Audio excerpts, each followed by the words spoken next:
maa leen di fay. ñu bàyyi la nga nuyoo ko mbokk internet yi wax ñu tamit seen relation ak waykat bi di Wally Ballago Seck. ak acte bu rafet bi nga xam ne def na ko tey. waaw kay jërëjëf man maa ngi tudd madame Senghor Bernadette man maay directrice programme village d'enfants SOS bu Dakar maa ngi fii tey ak samay collègue Cheikh Kandji Sall. maman yi ñu ngi fii xale yi ñu ngi nii yéen a ngi leen di gis maman Mariama Gassama et tout. lii Wally def tey nag du lu ñu bett sincèrement ndax ñun moom yàgg nañoo am ndimbalu Wally xam nañ ne Wally yëg nañu Wally dinañu gëstu xam na ne ñu ngi si biir xolu Wally tegal la ñu soirée Wally wéyeen na sax SOS benn morceau bu mu ñu dédié et c'est avec plaisir ñuy déglu morceau boobu noonu Wally daf ñuy jàppale ñu saisir ko wala ñu nekk ko saisir gis ngeen ni mu ko defee tey mbetteel la mais mbetteel bu neex bu neex la daf ñuy utal tamit ñu ñuy jàppale képp ku mu gis mu xam ne rek kii mun na jàppale SOS du hésiter day réagir après la ñuy informer wala mu ñëw bettu ñu comme ni ñu bettee nii vraiment c'est une relation boo xamante ne ñun rëccu wuñu ko ñi fi nekkoon ñu yàlla def te ñu nekk retraite ñu remplacer leen ñoom tamit rëccu wuñ ko woy bu rafet daal la fi Wally am Wally ak équipe am Wally ak yeneen partenaire am yoo nga xamante ne fépp foo xam ne mun na fa am dimbal pour ñoo jàppale SOS jàpp si yaru xale yi jàpp si prise en charge xale yi Wally mu ngi koy def kon ñun ñëpp ñu ngi koy rafetlu di ko gërëm di ko sant di ko ñaanal mu dem ci kanam ci lu baax. tey noo leen dundee surprise bi jékki-jékki rek mu yegg seek ay matériel am yegg seek ak ay bagage am lépp rek ngir jàppale ndaw yi nga xam ne ñoo nekk fii ci centre bi. comme ni nga ko waxee rek surprise nga wax heureusement mu nekk surprise bu neex ci la dëkk laa lay wax si surprise la ñun ñu ngi nekkoon di liggéey. di def benn liggéey man ak def benn entretien man ak sama rakk ji Cheikh. rek Ablaye daw si ne ma Wally moo ñëw Wally fa lañ teg suñu yëpp génne. te xam ne tamit Wally bu ñëwee rek. mbégte kese lay doon si ñun. comme ni ma ko waxee rek Wally bu ñëwee mbégte lay doon. Wally moom kenn bu ñëwoon kese sax xale yi bég nañu. waxantuma nag Wally bu ñëwee chaque fois il vient avec les mains pleines de cadeaux pour les enfants. mu ngi dugal bu baax loxoom si SOS village d'enfants bi. est-ce que mën nañoo xam centre bi depuis kañ lañ ko créé ak depuis bañ ko créé à part Wally Ballago Seck est-ce que am na ñeneen ñoo xam ne ñu ngi leen di bàyyi xel di leen jàppale ci lii ngi. waaw village d'enfants SOS bu Dakar ñu ngi ko créé en 1976. mu commencé di fonctionner en 1979. boobu ba léegi nag xam nga xaw na yàgg tuuti. am na ñu bëri ñuy ñëw di ñu jàppale.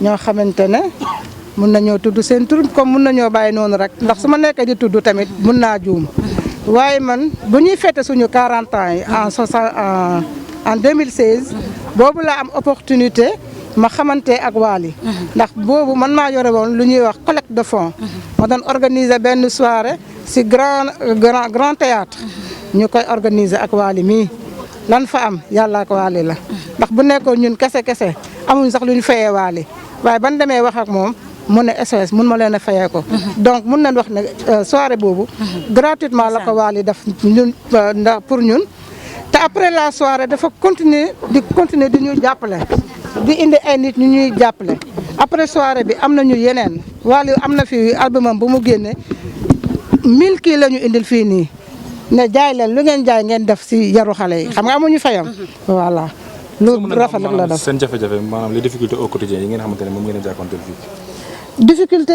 nous vivons comme toutes les familles yi nekk si biir communauté bi difficulté yi am si communauté rek moo nekk fii nii ndax ku yore sa doom muy kenn muy ñaar muy sang et poussière comme ñun bëgg nga sa doom boobu lekk correct bëgg nga sa doom boobu dem jàng école bu waree jàng école mu dem jàngi bu jàngi mu def formation bëgg nga sa doom boobu ñaan moo ko yàlla bu feebaree mu faju bëgg nga sa doom boobu tamit mu épanouir bëgg nga sa doom boobu droit yi yëpp ñu respecté ko mu juddu mu am carte extrait de naissance ak loolu ñu toppatoo ko léegi nag affaire yooyu yëpp ñuy war a def pour xale yi pour seen nekkin gën a rafet ndax ñun SOS dafay nekk di remplacer la famille biologique de ces enfants là qui nous sont confiés donc ku ñu ñëw di ñu jàppale si ni mu gën a rafetee rek si liggéey boobu duñ def lu du sant la loolu laa si amoon li may sànni. fay. tey lan ngay wax rek maanaam ci geste bi nga xam ne moom la Wally Ballago defati fii ci village des enfants SOS. jërëjëf Nabou dañuy d'abord nuyu presse bi fi teew di presse boo xamante ni tubaarkàlla saa yu ñu leen soxlaa ñu teew léeg-léeg gars yi ñaxtu ne duñu def lu baax wala duñ ko bind wala duñ ko wax waaye tubaarkàlla bëri na yu baax yi xew ci réew mi te ci seen loxo lay jaar ak ci seen caméra yi ak micro yi kon ñu ngi leen di nuyu képp ki nga xamante ni wax ji ñuy wax dégg nga ko wala nga gis ko di nuyu Sénégal gépp di ziar ñëpp di ndokkeel ñëpp di ñaan yàlla pandémie bi mi xew pandémie bii xew te wër àdduna yàlla na ànd ak at bi dem te dootuñu ko gis ba ilaa yawmi diin di nuyu ñëpp di rafetlu teewaay bi waaye di nuyu village d'enfants bi bu SOS nga xam ne miin nañ ko loolu yàgg nañ fee ñëw dégg nga ni ko soxna si waxee léegi yàlla dafa dogal ku xam Wally xam ko ci social xam ko ci partage ci dimbali doomi aadama rawatina xale yi nga xamante ni dañu néew doole wala xale yi nga xamante ni seeni famille sori nañ leen wala seeni famille amuñu doole léeg-léeg nga xëy di wut koo dimbali da nga ñëwul fii te ndeysaan yaa ngi koy romb saa su ne ñu romb ko boo gisee taax yi nag ak ni mu rafetee ak ni garab yi yànjee ba nga defee ne tout va bien da ngay réer yàlla dimbali Wally nag bis ñoom ñii ñu ñëw di sàkku ndimbal ci moom mu am xolu def ko ni mu gën a yombe ci la ko loolu ñuy wax xol bu tooy daal di dal ba saa su ne buy def social balaa xelam di dem fenn fii lay ñëw yàlla dimbali ko nag gis nga boo nekkee ci mbir te yàlla rek tax yàlla moo lay fayal boppam yàlla dimbali ko bëri na ay nit yoo xamante ni ñu ngi bëgg a lëkkaloog Wally ci def lu mel nii waaye xëy na yàlla tuddagu ko waaye gis nga ñii ñu àndal du suñu ay nit yu baax a baax jóge ba États-Unis ñu ngi ne ca Los Angeles mooy Afrique Kicks di organisation bu mag a mag nga xamante ni ñoom tamit dañuy dajale ak di wut ay pexe ngir wut ay bagages yoo xamante ne doomi Afrique dinañ ko yittewoo ñu leen ciy dimbali. bu ñu gisee Wally nag nekk ci social ñu ne pourquoi pas ñu lëkkaloo ak Wally def lii ñuy def yóbbu ko Afrique ànd ak moom def lu baax te yàlla rek tax ndax nag xaw ma kañ la Afrique doon neex waaye at bii bokk ci at bii wax fa dëgg yàlla ku ne yëg nga ni metti na ku ne yëg nga ni famille bu mu doon bu ne yittewoo na ndimbal kon ñi ngi sant yàlla bu baax a baax bi nga xamante ni Afrique Kicks gii nga xamante ni organisation bu mag la ñu ñëw ànd ak Wally di ko dimbali ndax Wally bëri na lu muy def te nit ñi dañu defe ne xaalis ba la denc ca compte ba rek dem di ko jëli di ko def waaye déedéet day wuti pexe day génn di dem di wuti bu amee ñëw bokk kook nit ñi moom loolu la ko yàlla nattoo yàlla na ko yàlla yàgg taxaw yàlla yàgg koo dimbali yàlla yokk wërsëgam yàlla yokk mën-mënam yàlla may ko wér ba nga xamante ni li ci xolam mu bëgg ko def ci Sénégal gii ak dëkk yi nga xam ne moo ñu wër ndax bu ñu jógee fii dañuy dem ba Gambie ndax Gambie it dafa am ay njaboot boo xamante ni njabootam la njabootu Farama xam nga Farama ren famille la donc at bu jot dañuy dem Gambie ñu ñuy accueillir comme ay buur kon bu ñuy séddale ñoom it foog ñu boole leen ci. ginnaaw loolu tey ku ne xam ne buñ tuddee pandémie xale yi ñoo ci gën a exposé wu est-ce que bokk na ci programme mu Faramareen musique tëgg lu mel ni que benn concert wala lu mel noonu pour dimbali ko xale yi nga xam ne dañ nekk en situation de détresse. waaw xam nga loolu xam nga organisation fu mu nekk nii dafa xaw a tagga témbe mais Wally xaarul sax activité wala événement pour dimbali SOS ak kër gu mel ni moom yàlla def na ni saa su ne mi ngi ci xelam mi ngi ci xolam mais ci fan yii di ñëw wala at yii di ñëw bu soobee yàlla dinañ xool nu ñu organiser wu ba fexe ba gën koo yaatal ndax lépp looy def te di ko def ak engagement nu mu gën a rafetee ak nu mu gën a jàppandee rek bu soobee yàlla dinañ xool nu ñu ko organiser def c'est possible. na gën a daaw bi ñuy sàcc xale yi ak di leen rey ak di leen torturer Wally Ballago bokk na ci artistes yi njëkk yëkkati baatam pour dénoncer lu mel noonu ba xëj na buñ ni jeexul wàññeeku na mais tey am na yeneen situation yoo xamante ne xale yi ñu ngi koy dund ci mbedd mi protection de l'enfant ak yu mel noonu tey surtout ci wàllu feebar bi da ngay romb xale yi taalibe yi ci mbedd mi takk ñu masque ñu ngi en contact direct ak doomu aadama yi tey est-ce que pare ngeen pour def yeneen i jéego wala alerter bokk bon ndax Wally tey bu alerter danañ ko dégg danañ ko déglu pour mën a gën a taxaw xale yi. waaw buur jërëjëf mooy li may wax xam nga li doy na alerte. xam nga lu ñuy ñaan am yeneen Wally waaye ñun ñoo ngi ci xam nga ki ne ci yoon wi jarta tegtal ñun ñoo ngi ci yoon bi dañuy lancer appel wax ñi yàlla dimbali ñu amus tuut mën dund ba denc yàlla ku mu jox booli de la séddale loo nañu fexe def ni Wally ndax Wally moom tubaarkàlla mi ngi ci yoon bi mi ngi def lu mu mën ak lu mu mënul tu vois dañuy ñaan yàlla am yeneen Wally yoo xamante ni dinañ ñëw jàppale xale yi ndax nag xale yi ñooy mujj doon mag te boo bëggee suba mu jëriñ la ah da nga koy taxawu ah moom way na ne xale yi ëmbub yàlla la bu mu fecciwul la ca biir kenn xamu ko donc nañu ñaan yàlla am yeneen Wally bu soobee yàlla bu ñu amee yeneen Wally xale yi dinañu mën a am sécurité ndax xale foog ñu yiir ko foog ñu di ko mëpp di ko sàng càngaay loo xamante ni tubaarkàlla dina confortable donc dañuy ñaan yeneen Wally mais Wally mi ngi ci yoon bi et programme Faramareen yëpp ak Wally lu ñuy def lu ne sédd nañ ci xale yi parce que boo xoolee bu ñu amee événement sax bu mag dinañ fexe ba wut solution pour que ñëpp mën a daje mooy ñi mën ak ñi mënul ak ñi moyen ñëpp ñëw ñu ànd def la fête donc ñun on est habitué yàlla nañu yàlla may ñu fekke ko ñu tal ko 2021 bi dàq 2020 ba nga xamante ni yéene bii nga am buur ak yu ñeneen am ñu mën koo def bu soobee yàlla engagé wu nañ ci et yàgg nañ ci te duñu dellu ginnaaw waaw. And what is the meaning of the organization? And your go ahead. Well, You talk in English. My name is Yolanda Izel, and we're here with Africakes in the beautiful country of Senegal. And we collect items in America from all different organizations, the fire department, the police department. Oh, sorry. We collect items from all different organizations in America, the police department, fire department, and just regular people, everyday people. And we bring shoes and toys specifically to different countries in Africa. We're super excited to be here in Senegal, the wonderful country, especially during this trying time in America, but we're glad to be here. So the company is called Afrikakes. It's completely nonprofit. And actually this is the founder of Afrikakes, Umaru Idrissa. Alors, bonsoir, mon nom c'est Oumarou Idrissa, je viens du Niger. Venez s'il vous plaît. Avancez. Et Oumarou Idrissa, je viens du Niger, mais j'habite à Los Angeles. J'ai créé la fondation Afrikakes et pour aider les enfants en Afrique, surtout qui n'ont pas accès à des chaussures et des jouets. Et je suis très fier d'être ici en Sénégal. Je remercie mon ami Mamoud Sall et du village de Mata qui m'a encouragé de venir ici. Donc j'ai aimé le pays déjà, ça fait 5 jours que je suis là. Et je remercie aussi Wally Seck qui a ouvert la porte pour nous et pour nous montrer ce chemin avec son propre cœur et nous faciliter l'endroit où on peut stocker les matériels. Et merci aussi à la jeunesse du Sénégal.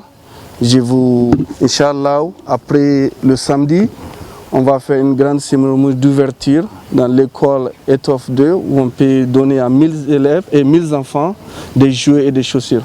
Après, on part dans les villages et les orphelinages. Et je suis très ravi d'être ici à SOS. Et je remercie tout le monde et surtout l'accès. Les enfants, ce sont les futurs. We say the kid is the future.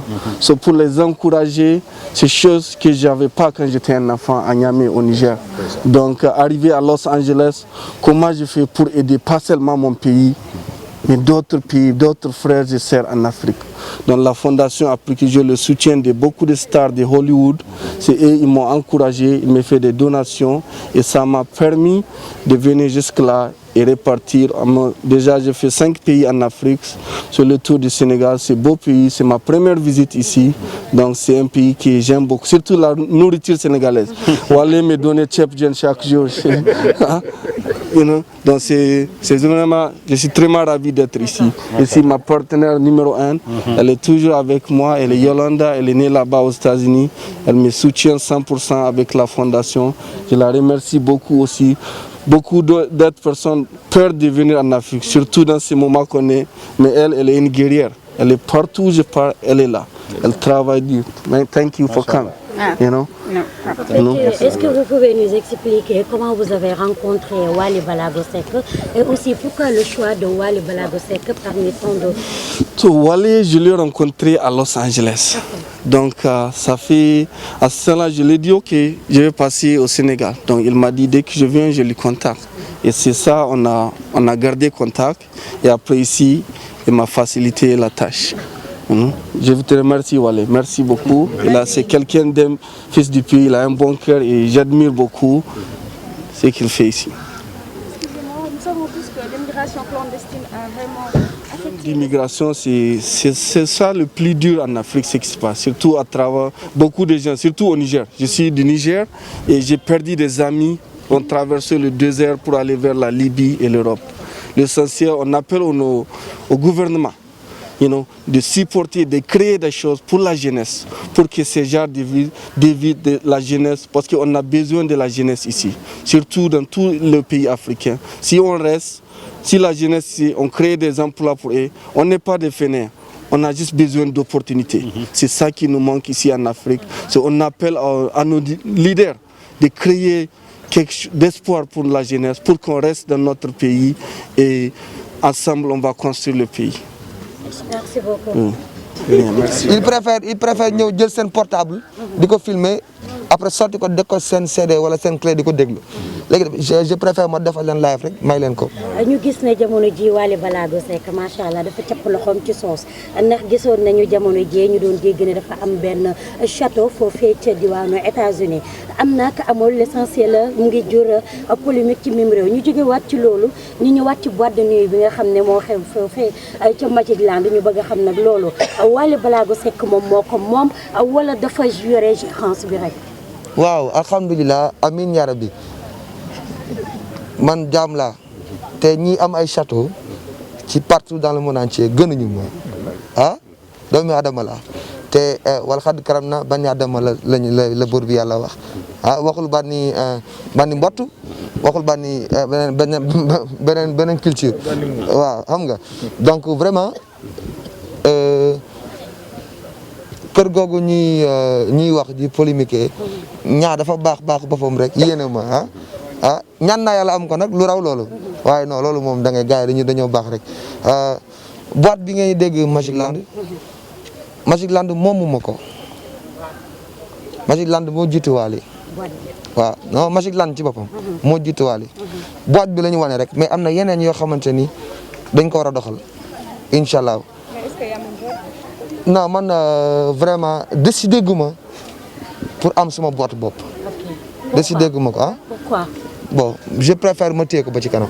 lu waral loolu. non. ndax lu toll ni musicien bu toll ni yow icône boo xam ne ci mim réew Sénégal yéen seen wàllum musique ku mel ni Wally Ballago Seck war ko mën a jiite doxal ko lu tax Wally ne moom pareegul pour am propre boîte de nuit. parce que pareeguma pour am son propre boîte de nuit parce que man samay événement ñu bëri dañ fay daje te boîte de nuit dafa baaxoo boisson yi am alcool yi bañ am alcool te pareeguma pour am structure buy jaay alcool. waaw. Wally juste une question. en fait tey gis nañu social bi ngeen nekk. defe naa ne États-Unis bi ngeen jógee diaspora bi ñu ngi fa. Europe aussi diaspora bi ñu ngi fa di sonn lool pandémie bi sonal leen est-ce que tey xalaat ngeen aussi am ay jéego par rapport ak diaspora sénégalaise bi nekk les Sénégalais de la diaspora. pourquoi pas mais nag dama lay wax grand Bamba me respect. Vous êtes une personne que je respecte beaucoup par rapport à beaucoup de choses qui se sont passées à mes débuts. Vous avez su me supporter, m'épauler, jàppale ma donc j'ai pas honte de le dire devant tes collègues dama la koy wax merci. D'après tout le soutien que tu as eu apporté merci beaucoup encore. li jëm ci côté diaspora bi ku ne xam na ni déplacement léegi yombutul te dafa laaj moyen. te man Bamba li ma gaañi yaakaar ni moom laa yoruma ko. mais vous avez am naa xol bi quand j'aurai la possibilité d'avoir des partenaires comme Umaro comme Yolanda comme Mamour et ses compagnons je manquerai pas de faire le tour du monde. Ça me dérange pas. Même si j'arrête ma staff sama activité de le tour du monde, ça me dérange pas. Mais je vais pas forcer des choses yoo xamante ni à un moment donné tu vas être bloqué alors que xam nga tu pars par de fonds propres. maa ngi je défie quiconque ba mu wër àdduna ba mu wër amul benn banque Sénégal bu ñemee taxaw ne Wally Seck amel nañu 1000 francs.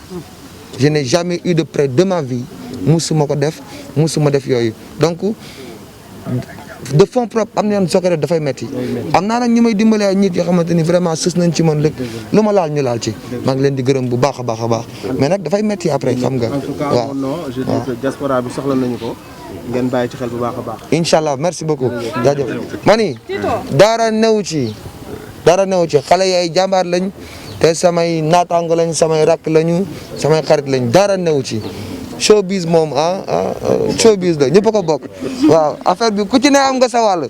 waaw incha allah ñu lay jaajëfal jaajëf